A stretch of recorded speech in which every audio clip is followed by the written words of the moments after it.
समझे? अब ये हो गया कि वो तुम्हारे डिस्क्रिप्शन पे नहीं है, उसका फंडामेंटल राइट है, नहीं तो सरकार कॉम्पेंसेशन देने को बाध्य है।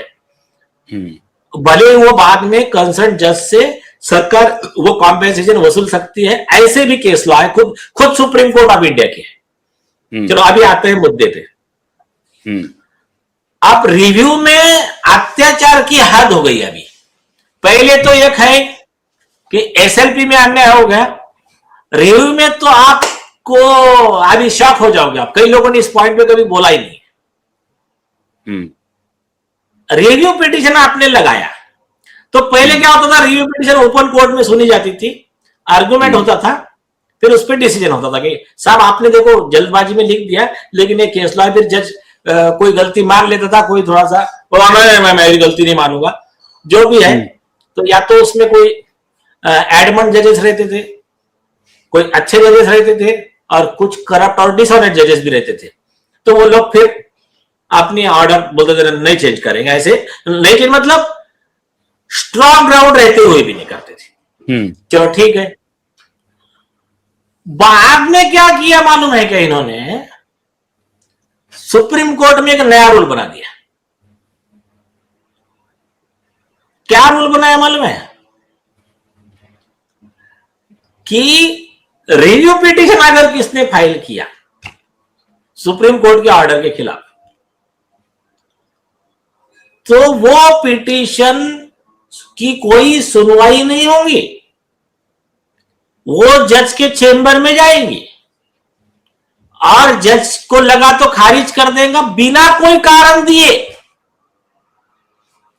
और जज को लगा तो जज बोलेगा ठीक है मैं ओपन कोर्ट में सुनता हूं।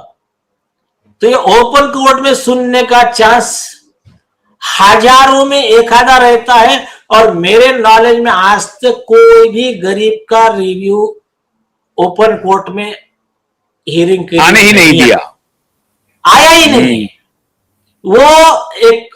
और उसमें मतलब तो ये हुआ कि बंद कोठरी में रिव्यू पिटीशन पे अगर कोई डीलिंग करने का हो अधिकार, तो वो अधिकार दे दिया, इधर ओपन कोर्ट में जाए या नहीं जाए, रिजेक्ट हो या एक्सेप्ट हो।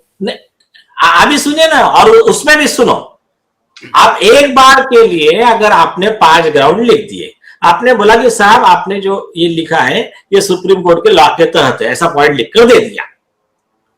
देने के बाद में वो जगह अगर ऑर्डर में लिखता कि ये जो पॉइंट है ये पॉइंट सही है, तो उसको ओपन कोर्ट में आना पड़ेगा। अगर उसने लिखा कि नहीं ये पॉइंट गलत है क्योंकि इसके आगे एक बड़े बेंच का जजमेंट ये है, इतना भी लिख देता तो बेचारे सुनने वाले को समाधान हो जाता। लेकिन उसमें भी रीजन नहीं, एक लाइन की ऑर्डर, वो fix, we have gone through the this, हमने देखा है, हमको इसमें कुछ नहीं लगा। अच्छा केस क्या है, इसका ग्राउंड क्या, कुछ नहीं, एक कॉमन, हमने केस देखा है, हमको इसमें कुछ तथ्य नहीं मालूम पड़ा, रिव्यू डिसमिस्ड, आज एक लाइन की ऑर्डर। अब ये हो गया। इसमें अभी ये जो रिव्यू को इन्होंने बंद कमरे में सुनवाई का जो किया ना, ये खुद कॉन्स्टिट्यूशन के भी अगेंस्ट है और सुप्रीम कोर्ट के संविधान पीठ के जजमेंट्स के अगेंस्ट है। 1954 में संविधान पीठ बैठा था, गुलापल्ली का केस है, वहां से लेकर अभी तक कई जजमेंट है। वो क्या कहते मालूम है क्या? Open and fair hearing is a basic fundamental right. और उसमें यह कहा कि जिस जज ने सुना है वही ऑर्डर पास कर सकता है, सिर्फ रिटर्न फाइल और रिटर्न आर्गुमेंट के बेस पे कोई ऑर्डर पास नहीं किया जा सकता। क्योंकि जब ओरल हियरिंग होती है, ओरल हियरिंग के समय जज कुछ डाउट पूछता है तो हियरिंग करने वाला वकील या पार्टी जज को समझा कर बता सकती है कि आपका ये जो डाउट है इसका जवाब ये है। तो उन्होंने कहा oral hearing has no substitute, return argument is no substitute to oral hearing. ये लॉ बनाया हुआ है देश का, और ओरल हियरिंग नहीं दिया करके मेनका गांधी का 7 जज बेंच का जजमेंट से लेके तो लेटेस्ट तक कई जजमेंट्स है, उसमें वो आदेश को खारिज किया गया है। लेकिन ये पूरे कॉन्स्टिट्यूशनल पॉइंट्स को इग्नोर करके रिव्यू पिटीशन चल रहे हैं, डिसाइड हो रहे हैं बंद कमरे में, और बिना रीजन के। जनता को मालूम नहीं बंद कमरे में क्या हुआ, और ना ऑर्डर में लिख के आ रहा है तुम्हारा हमने रिजेक्ट कर दिया बस। अरे क्यों? आप हमको सवाल नहीं पूछ सकते?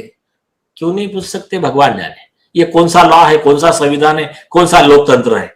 चलो आते हैं। अच्छा, खुद सुप्रीम कोर्ट के जजमेंट के खिलाफ है नहीं। चलो आते, कोई बात नहीं। ये किसी को दिखा नहीं है। तुम्हारे लॉ मिनिस्टर बन गए थे, तुम्हारे अभिषेक मनु सिंह भी हो गया, चिदम्बरम हो गया, किसी के ख्याल में नहीं आया कि ये इनजस्टिस दूर करने का, क्योंकि उनके काम हो रहे थे, बड़े लोगों के काम हो रहे थे। तो गरीबों के लिए कुछ इन्होंने किया नहीं है, इनको कोई अधिकार नहीं है बोलने का, कॉमन मैन के लिए। तो या तो फिर इनके समझ में नहीं आया, फिर इनके समझ में नहीं आया तो फिर इनकी लेवल क्या है आप समझ लीजिए, और समझ में आके नहीं किया तो कितने बड़े डिसऑनेस्ट है ये भी आप देख लीजिए। अब आते हैं तीसरे मुद्दे पे। जब बंद कमरे में पॉइंट कंसीडर नहीं किया तो ग्रॉस इनजस्टिस हो सकता है। ये बात को कंसीडर किया और 5 जज बेंच ने 2014 में एक एक्सेप्शन दिया कि सिर्फ मर्डर वाली जो केस है, डेथ पेनल्टी जिसमें, उसकी review as a rule open court में सुनी जाएगी। अरे बाद में देखा ना कंप्लेंट आ रहे लोगों के, तो उसमें उन्होंने कहा कि वो वाली सुनी जाएगी। क्यों मालूम है क्या? ये नियम के पीछे बहुत बड़ा कारण मुझे वो लगता है। कौन सा वाला? कि वो सुप्रीम कोर्ट के 2 जज ने उठा के डेथ पेनल्टी दे दिया। समझे क्या आप? 3 बेंच ने फिर उस पेनल्टी को खारिज किया। हाँ। तो अगर वो उस गौर करो, अगर उसकी रिव्यू अगर ओपन कोर्ट में नहीं सुनी जाती तो क्या हाल होता? तो ठीक है, पेनल्टी हो गई होती, एग्जीक्यूट हो गई होती। हाँ, तो अभी कॉन्स्टिट्यूशन बेंच ने क्या बोला, नहीं नहीं, जहां लाइफ एंड लिबर्टी, मतलब इतना बड़ा कैपिटल पनिशमेंट का है, जिंदगी का सवाल होता है, तो वहां पर रिव्यू ओपन सुनने की। अब इसी पॉइंट पे हमने पकड़ा